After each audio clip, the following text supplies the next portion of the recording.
Hola, buenos días. Soy yo, Vicky, otra vez. Hoy vamos a divertirnos un poco. So, today we're going to have a little bit of fun looking at some Spanish idioms. So, idiomatic expressions, the way we sort of unique ways that we say things in our language. So we'll see that these expressions, we have an equivalent in English, but we say it in a completely different way. So I personally find these really interesting, but whether you will or not, I don't know. But anyway, let's see. So we're going to look at 5 different expressions. First expression, to carry the can or take the blame, we say in English. In Spanish, they use this very strange expression, pagar el pato, pay the duck. So, where it comes from, I don't know. But then when you think about it, why do we say carry the can? There'll be a reason. All idiomatic expressions come from out of culture, the culture of a society, and get sort of into the language from centuries before. So who knows where these come from? Anyone who wants to find out where these come from, please put the answers in the comments because I'd be interested to know. So in Spanish, we don't carry the can, we pagar el pato, we pay the duck. So the verb that we conjugate is pagar. So, depending on whether you're saying I took the blame, I used to take the blame, I always take the blame. So that's how you conjugate your verb. So, for example, if you were saying, I always used to take the blame for my brother, for example, I think that's quite a common thing. So, siempre pagaba, imperfect, el pato por mi hermano. I took the blame instead of my brother.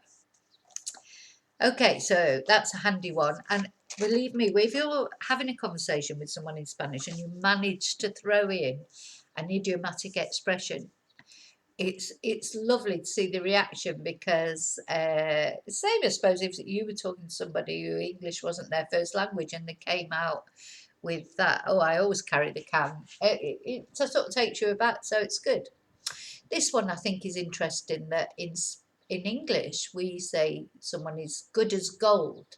Yeah, to be as good as gold.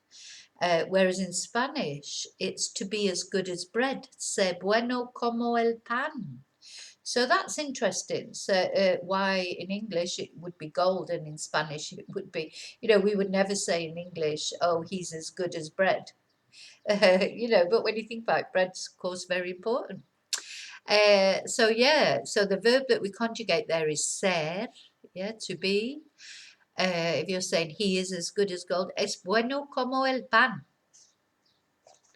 So that's an interesting one, I think. Well, I've picked out 5 that I think are interesting. If you know any other idiomatic expressions, or if you're thinking of some in English that you'd like me to translate into Spanish, please put a comment in the commentarios. There's a bit of Spanglish coming out there.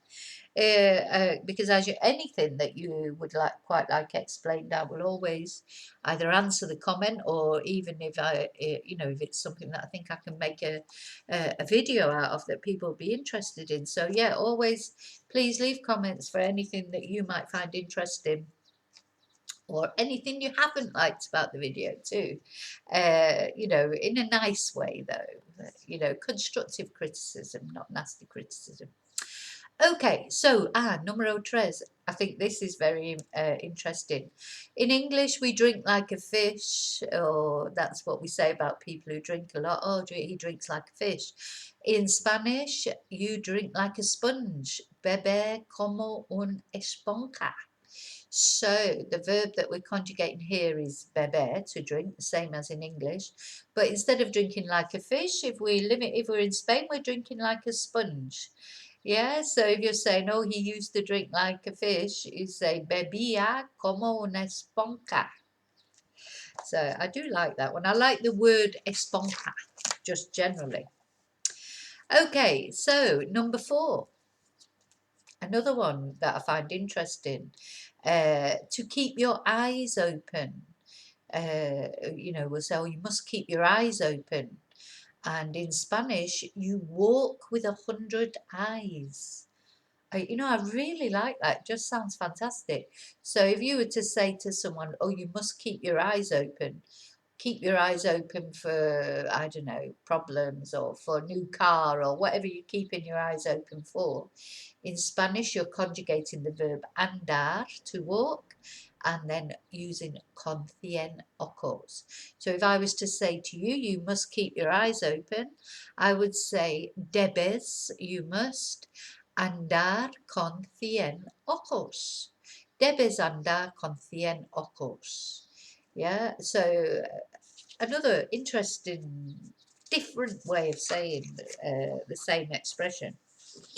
And the last one that we're going to look at in this video is to be shaking like a leaf. So in Spanish, you're not shaking like a leaf, you're shaking like a flan. When you're not even shaking, you're being like a flan. So, estar como un flan. So when you're very nervous, for example, if you were to say, yesterday I had an exam, I was shaking like a leaf. Or I was, yeah, something similar. So you would say, ayer tuvo un examen. Yesterday I had an exam. Estuve como un flan. I was shaking like a leaf, or I was really nervous. So, you know, obviously that's what it more or less translates to. So you would use the preterite because, of course, it's yesterday. I was shaking like a leaf. So, yeah, let's just go back through them from number one. Can you think of any expressions that in English you'd like to know how you might say them in Spanish? I mean, there's things like white as a sheet. That's blanco como el papel in Spanish, as white as paper rather than as white as a sheet. I mean, there's so many, and you know, someone that gives you the creeps in Spanish, they give a bad spine, literally. Da mala espina.